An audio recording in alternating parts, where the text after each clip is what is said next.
ರಾಮಾಯಣದ ಬಗ್ಗೆ ವಿವಾದಾತ್ಮಕ ಹೇಳಿಕೆ, ಪ್ರಕಾಶ್ ರಾಜ್ ವಿರುದ್ಧ ಕ್ರಿಮಿನಲ್ ಪ್ರಕರಣ ದಾಖಲು.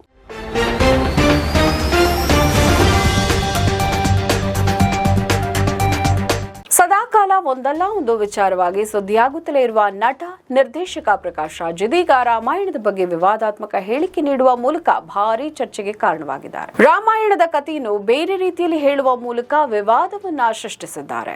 ರಾಮ ರಾವಣರ ಪಾತ್ರಗಳ ಬಗ್ಗೆ ಅವರು ಸೃಷ್ಟಿಸಿದ ಹೊಸ ಕಥೆ ಹಾಗೂ ಹಿಂದಿ ಹೇರಿಕೆ ವಿರೋಧಿಸಿ ಮಾಡಿದ ಟೀಕೆಗಳು ಜನರ ಭಾವನೆಗಳಿಗೆ ಧಕ್ಕೆ ತಂದಿವೆ. ಈ ಹಿನ್ನೆಲೆಯಲ್ಲಿ ಪ್ರಕಾಶ್ ರಾಜ್ ವಿರುದ್ಧ ಕ್ರಿಮಿನಲ್ ಕೇಸು ದಾಖಲಾಗಿದೆ ಅಂತ ವರದಿಯಾಗಿದೆ. ಪ್ರಕಾಶ್ ರಾಜ್ ಅವರು ವೇದಿಕೆ ಕಾರ್ಯಕ್ರಮವೊಂದರಲ್ಲಿ ರಾಮ ಉತ್ತರ ಭಾರತದವನು ಹಾಗೂ ರಾವಣ ದಕ್ಷಿಣ ಭಾರತದ ಆದಿವಾಸಿ ಅಂತ ಹೇಳಿದ್ರು. ರಾಮ ಹಣ್ಣನ್ನು ಕಿತ್ತು ತಿಂದಿದ್ದರಿಂದ ಇಬ್ಬರ ಮಧ್ಯೆ ಕಿತ್ತಾಟ ಶುರುವಾಯಿತು ಅಂತ ಹೇಳಿ ಚರ್ಚೆಯನ್ನ ಹುಟ್ಟು ಹಾಕಿದ್ದಾರೆ. ರಾಮ, ಲಕ್ಷ್ಮಣ ಹಾಗೂ ಸೀತೆ ದಕ್ಷಿಣ ಭಾರತಕ್ಕೆ ಬರ್ತಾರೆ. ಬಂದಾಗ ಲಕ್ಷ್ಮಣನಿಗೆ ಹಸಿವಾಗಿರುತ್ತೆ. ಅಲ್ಲಿ ಹಣ್ಣಿನ ತೋಟ ಒಂದಿರುತ್ತೆ. ಹೋಗಿ ಹಣ್ಣನ್ನ ತಿನ್ನೋಣ ಅಂತ ಲಕ್ಷ್ಮಣ ಹೇಳ್ತಾರೆ. ಎಲ್ಲರೂ ಹಣ್ಣನ್ನ ತಿಂತಾರೆ. ಅಲ್ಲಿಗೆ ಬರುವ ಶೂರ್ಪನಖಿ, ಅಣ್ಣ ರಾವಣ ಯಾರೋ ಹಣ್ಣನ್ನ ತಿನ್ನುತ್ತಿದ್ದಾರೆ ಅಂತ ಹೇಳ್ತಾಳೆ.